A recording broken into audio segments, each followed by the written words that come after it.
So going into this, a lot of us were initially very excited, and a lot of fans still are. I know there's some of you out there who just don't give a shit about a new live action Avatar, but there are some people who are. So let people have their happiness. Because although yes, no one is really crying for a new live action adaptation of Avatar: The Last Airbender, the point is that if you're going to make one, then you need to get it right. The casting, the creators being involved, the story and lore, and especially the soundtrack. The shit needs to be on point. Now, ever since the announcement of the Netflix series, all kinds of unexciting information has been coming to light. Like hearing the original creators left the project due to creative differences after already developing it for 2 years. Then changing Sokka's character to be less sexist when it's clearly a part of his character arc. And then saying that the series had to appeal to Game of Thrones fans. Like, what? And of course, there's a lot of other changes on top of that, because the showrunner Albert Kim says that he sees the series as more so a remix rather than a cover. So, keeping that in mind, let's take a closer look and see how much these changes really affected the story. I'm gonna give it a shot, guys. I'm gonna give it a real shot. So first off, I think the remixed intro is fine. Instead of Katara's narration, we have Avatar Kyoshi explaining Fire Lord Sozin's attempt at taking over the world. And they have a nice remixed version of the original soundtrack as well, which was pretty dope. And also, before the intro, we get a cool opening scene of the Fire Nation's capital city where an earthbender is trying to escape with a scroll containing the battle plans of Sozin's invasion. So in the Avatar lore, the Great Comet, aka Sozin's Comet, passes Earth every 100 years and grants firebenders with more power during its passing. And of course, Sozin is also on a course to kill the Avatar since he'll be born next amongst the air nomads. Now, we never get to see this in the animated series exactly. I mean, we get to hear about the comet and get to see the aftermath of it. Even a small part is shown in the intro of the series, but we never get to quite see how others are reacting to it after it started. So it's cool that it's shown here after Sozin's plans are out, and already it looks way better than Shyamalan's terrible adaptation. It's time for you to stop doing this! Afterwards, we also get to see a flashback of Aang in the Southern Air Temple hanging with Monk Gyatso. They did show this in the animated series, but it seems like here in the live action version, we get to see a little bit more of their day in the life sort of situation. This is also not shown a lot throughout the animated show, and it's one of those moments that's just not told in chronological order. But there were always a lot of moments throughout the series that wasn't fully explained chronologically, to be fair. A lot of moments would contain flashbacks or reveals later in the show during certain moments for greater impact. Like us finding out why Aang left during the storm until later, or us not actually seeing Fire Lord Ozai's face until season 2. But personally, and just to be honest, I don't really mind the creative choice used here to tell the story in a more straightforward order. For the most part, I think it works so far. Now, what we don't get to see is Aang having this meeting with the Council of Elders like in the animated series. In season 1, episode 3 and episode 12, The Storm, I think it makes more sense that they explain to Aang how they know he's the Avatar, and that it makes more sense for him to be curious to want to know that. But he doesn't get that explanation initially when he's told that he's the Avatar in this version. Instead, he's just told that he's always been special. You have always been special, Aang. You are the Avatar. And I prefer the more fleshed out version from the original series. And also, I gotta say that Appa actually looks great in this. And on top of that, actually getting to see the invasion of the Southern Air Temple was definitely a nice touch. I do like that Albert Kim chose to show certain moments that was only just discussed in the OG series. The fights, the special effects, and the bending just made me proud. There were also some seriously harsh scenes too that I was just not expecting. Like they show Gyatso and the other air nomads being cooked to a crisp, and although it's not quite on the level of a Game of Thrones, it was definitely more mature than what we're used to. And all the set designs and costumes look great in this series. I mean, they seriously nailed the look for the Southern Air Tribe. Honestly, I would say the whole first episode was pretty solid and accurate. Also, I have to mention that I have been very happy with the casting choices overall, but Katara could have been more mature, and to me, her presence isn't really felt as strongly early on in the series. Her character just sort of fades in and doesn't tend to stand out as much. But who knows, you know, there's a lot that could change here before the end of the show. I mean, these characters do have to develop, right? Now, the magic words to make Appa fly isn't a thing here at all. They're able to hop on him and just take off flying to go save Aang. And this isn't really a deal breaker, but it was a nice build up in the original series to finally see Appa actually flying for Katara and Sokka, especially since Sokka didn't believe Appa could fly in the first place. What was it that kid said? Yeehaw, hup hup, wahoo, yip yip.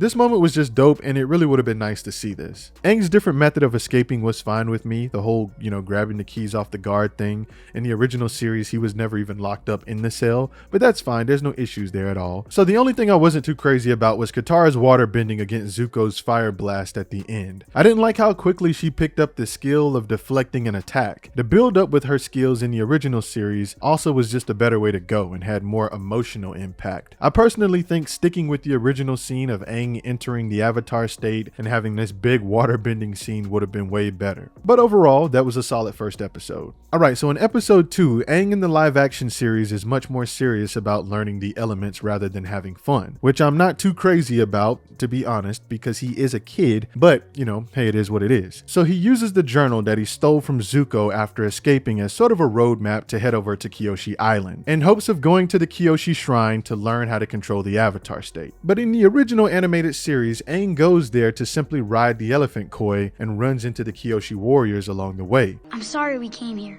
I wanted to ride the elephant koi. How do we know you're not Fire Nation spies? But like I said, the fun element of Aang procrastinating and going on adventures has been basically eliminated here, and his actions are much more serious and deliberate. And although I don't really like this, I'm trying to keep an open mind to this whole remixed version of the events, but this is also a comparison video, so yeah. And there's a look at Momo. Hell yeah, which we've already seen in the trailers. Nice character design. And also, one of the changes that I really like in the live action series is how the waterbending scroll is actually passed down through generations, and Katara gets it from her grandmother, instead of stealing it from the pirates who stole it in the OG version. That's why I took this. No way. Isn't it great? No wonder they were trying to hack us up. You stole their waterbending scroll. It gives it more sentimental value this way, in my opinion. Also, the way they streamlined the Kyoshi warriors taking Aang and the others prisoner wasn't bad, but it would have been nice to be able to still see the Yanagi. I mean, the lake is right there behind them, so they could have incorporated the monster in some sort of way, but not showing it at all was sort of a bummer. Also, now we have a new character, Yukari, who's Suki's mother and the mayor of the small village on Kyoshi Island. And I don't think she was ever mentioned in the animated series. In the animated version, Uyaji was the leader of Suki's village, but I think this character was completely replaced here with Suki's mom. I mean, he could still be one of the men seen here as an Easter egg, since I'm technically making this before all the casting details are revealed, but going off looks alone because I haven't seen anyone that looks like this, so I doubt he's here. Also, Commander Zhao makes his first appearance in this episode, which is Mr. Fat Like a Man from Rush Hour. Yeah, I've been looking for your sweet and sour chicken ass. Put your gun down. Fight like a man. What you say? But anyway, it seems that him and Zuko don't exactly hate each other yet. But going off context clues, this seems to be the first time that they've actually met each other. But of course, in the animated series, they're already well acquainted by the time we meet them. And Zuko even challenges him to an Agni Kai in episode 3. But it seems like they're going to take their time building up to that in the live action series. What I dislike the most in this episode in terms of comparing the two is the one thing we've already kind of sort of talked about, is how Sokka and Suki's relationship is formed. They changed it to more of a love at first sight type of thing, rather than showing the obvious friction between the two of them because of Sokka's sexist behavior. Wait a second, there's no way a bunch of girls took us down. A bunch of girls, huh? I would be honored if you would teach me. Even if I'm a girl? I'm sorry if I insulted you earlier.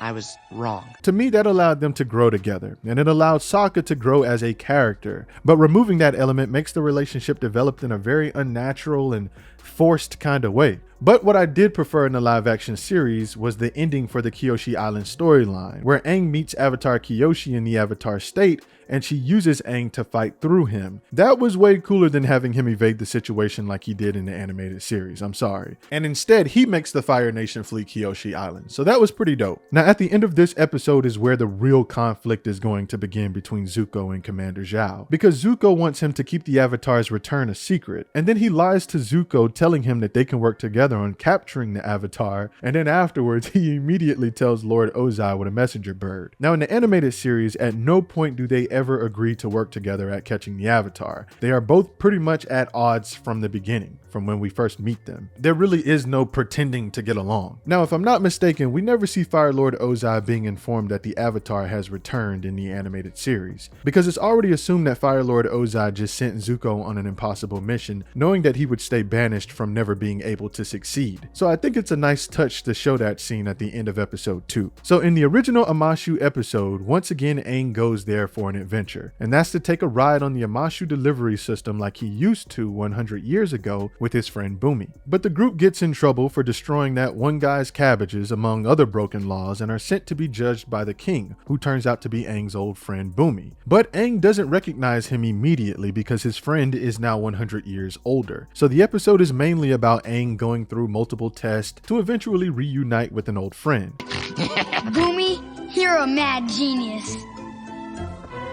Oh, hey, it's good to see you. You haven't changed a bit. Now, the live action version of the Amashu episode is actually a combination of a few different animated episodes, and that's the animated Amashu, Jet, and the Northern Air Temple episodes, which is basically the case with the whole series. Pretty much all of the episodes are a combination from the animated series. And also we get an awesome introduction to Azula, which didn't originally happen until the animated series season 1 finale. They show her pretending to team up with some Fire Nation citizens who feel enslaved by Fire Lord Ozai and are planning to kill him, but instead she sets them up to walk into a trap where they're killed, and this was a pretty cool introduction to her character because that's something Azula would do. Now, how did they not recognize one of the most popular faces in the Fire Nation? I have no clue. I mean, they're plotting to kill her father, so they must know about his kids, right? That seemed weird to me, but I'm letting that slide because I loved her introduction, and another reason why I'm letting this slide is because there was that one episode from the animated series where Azula and her friends and Zuko went to a Fire Nation party and none of the kids recognized who they were. I'm having a party tonight. You should come by. What about me and my brother? Aren't you going to invite us? You don't know who we are, do you? So it's not exactly too far-fetched that the citizens wouldn't exactly recognize her. So the first change is that Aang comes across Amashu not to have fun, but because he spots Tio on his glider outside the city and notices where he is. In the animated series, Aang spots Tio flying outside the Northern Air Temple with the other Earth Kingdom kids, which makes Aang believe that some air nomads survived, until he gets closer and realizes the truth. And honestly, this is fine with me because Tio and his father, the Mechanist, are Earth Kingdom people, and so are the Freedom Fighters, so I think it's cool that a lot of these encounters have been compacted to a big city like Amashu. So first off, Amashu looks amazing. I'm loving the CGI and artwork that went into these scenes. Also, the practical sets look amazing as well. And also another major change that I liked with the new series was our reintroduction to Jet. So in the animated series, he shows up to help the group after they stumble into a Fire Nation camp. But in the live action series, he shows up just in time to help the gang sneak inside Amashu. And although they kept it simple, it still worked. Also, it's nice to see the Cabbage guy still getting his shit destroyed. That was still pretty fun to watch. But Aang and the crew meet Tio and his father, the Mechanist, in a different way, but they still form the same kind of relationship, and Sokka still helps the father create the Fire Nation war balloon. So the major differences here is that we don't immediately learn about Bumi when Aang gets to Amashu, and that Jet's storyline is now intertwined with the Mechanist, when in the animated series, I don't think the two characters ever meet. Now, I do think this was clever in a way because Katara still gets close to Jet and the Freedom Fighters while the others aren't really around. Then Sokka still gets close to the Mechanist during this time, and instead Aang is the one who finds out the truth about Jet immediately by heading to the caves with Tio and finding the bags that Jet had in the back of the carriage when they first met, and the fact that he was the one using the blasting jelly and that it wasn't the Fire Nation behind it. Now you could say it's kind of strange that Aang found these bags and just immediately tied that to Jet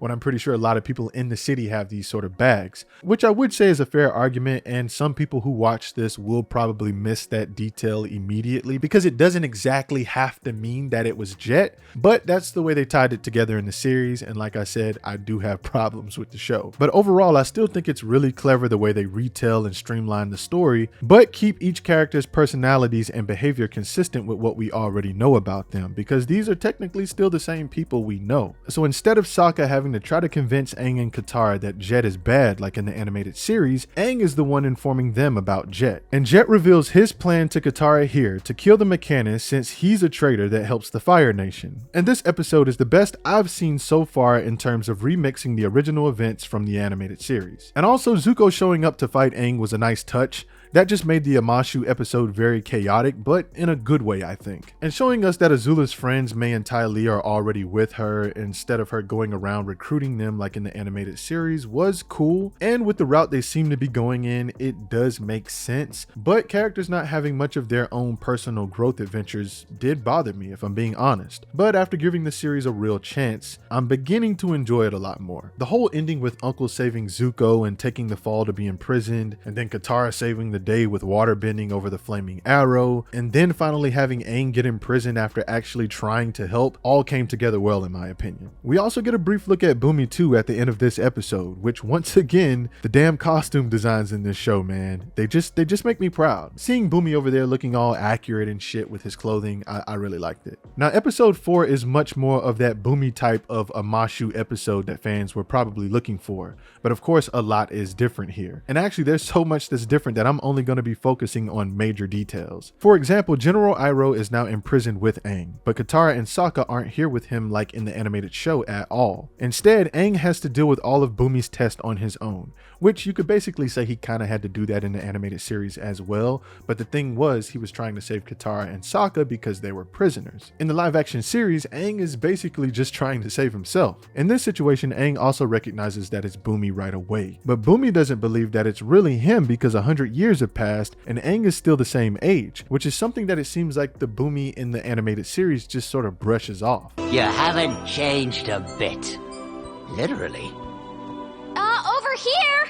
Little help! But in the animated series, Bumi just plays with Aang for a while and uses the challenges as a way to not only remind Aang of who he is, but he also uses the games as a way to prepare Aang for becoming the Avatar and defeating the Fire Lord, which he also does in the live action version as well, but just in a more serious way, because Bumi is kind of upset in this version with Aang for being gone for so long and not helping the world, which actually I must say I like what they did here. And here, Katara and Sokka enter the Cave of Two Lovers together, which is quite different from the animated series. In the animated show, the whole crew takes the secret lovers tunnel together to avoid having to deal with the Fire Nation on their way to Amashu. And also for some reason they felt like they needed to make the two lovers, Oma and Shu, lesbians, which yeah, they didn't need to do that at all, because they were already secretly meeting because they were from rival villages. But fuck it, I guess, you know, let's just make them lesbians, right? And here Katara and Sokka use the tunnels to get inside the palace to save Aang, and they just shit up the logic of the caves for no reason. Instead of having them find their way out using the glowing crystals, they make the crystals useless and create some storyline where you need to feel love to find the right path, and I just thought that was just stupid. Turning the lights off and following the glowing path should have just stayed the same. I really don't understand why they felt like they needed to change anything about the cave situation, but I guess honestly you could say that about a lot of the details so far.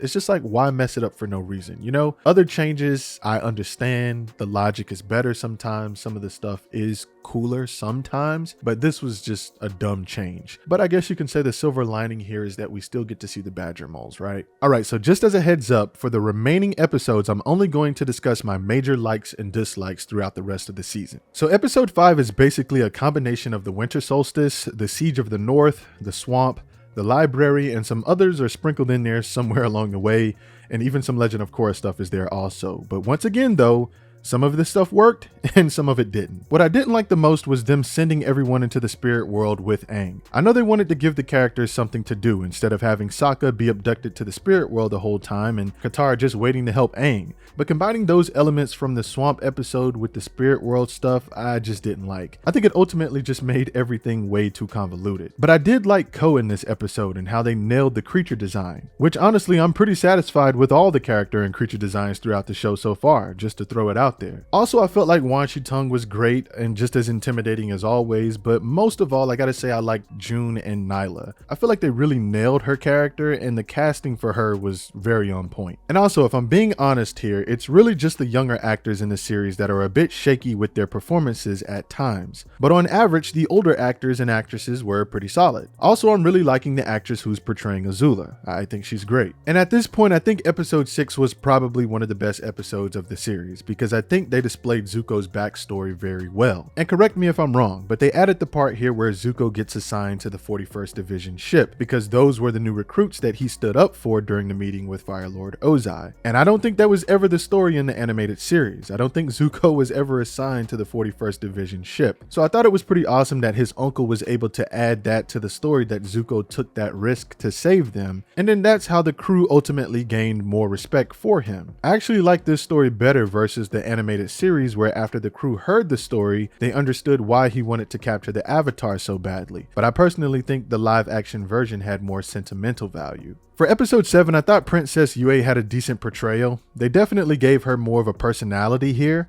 but I wasn't crazy about all the new changes between her and Sokka's relationship. And besides Azula challenging her father, which I thought that scene had pretty decent choreography, I thought the fight between Katara and Master Pakku was also mostly well done. In this episode, she learns about the healing properties she has instead of finding out that this is something that she can do early on in the series, like in the animated series. But that's fine because they make it make sense. Like I told you, if they do stuff and they change the logic but it still makes sense, I'm cool with it, which they've done a fair job with throughout the series. Things may have not been done in the ways that I would have preferred, because I would have just preferred them to stick to the normal story, but the logic is there the majority of the time. And I know you guys are going to be preaching it down in the comments, the hardcore fans. The logic should have been there 100% of the time, and there's still some stuff even missing in the real animated series where certain things might not quite add up. But yeah, they should have done better here, but for the most part, like I said, I'm giving them a shot, and I thought they did great with a lot of things. Some things they still effed up, but a lot of things they did great with here. Like in episode 8, which is basically the siege of the North in the animated series, Momo dies after risking his life to save a little girl, and Princess Yue and Sokka take him to the Spirit Oasis to be resurrected. But in the animated series, our first introduction to the Spirit Oasis is when Princess Yue is with Aang and Katara, because Aang and Princess Yue want to see if the spirits from the spirit world will help them in the battle against the Fire Nation. So he goes to the Spirit Oasis because it's the center of all spiritual energy in the Northern Water Tribe, and this is where he has the best chance at being able to enter the spirit world. Now, I'm not really too bothered by this change because the overall outcome is still basically exactly the same. The Ocean Spirit still merges with Aang to become Koizilla and they defeat the Fire Nation, and Princess Yue still sacrifices herself back to the Moon Spirit to resurrect it and restore balance, and Amashu is still taken by Azula, just like in the animated series, although that happens in season 2. And we also get to see a little peek at Sozin's comet as an after credit scene, which we already know is the comet that passes the Earth every 100 years, as I've mentioned earlier, and it grants firebenders with amplified abilities. This was also the comet that Fire Lord Sozin used to start the 100-Year War, and now Fire Lord Ozai, his grandson, plans to use that power once again in his plan to take over the world and declaring himself the Phoenix King. So yeah, overall I honestly do believe that this was a pretty good first season. There was definitely some dumb shit here and there, it doesn't get a complete pass, but I would say that I think it's at least a 7.5 out of 10 or more. There was really some solid attention to detail that went into this to be able to change it in the ways they did, and I thought they did all right. But let me know how you guys feel about that down below, because I'm sure you will.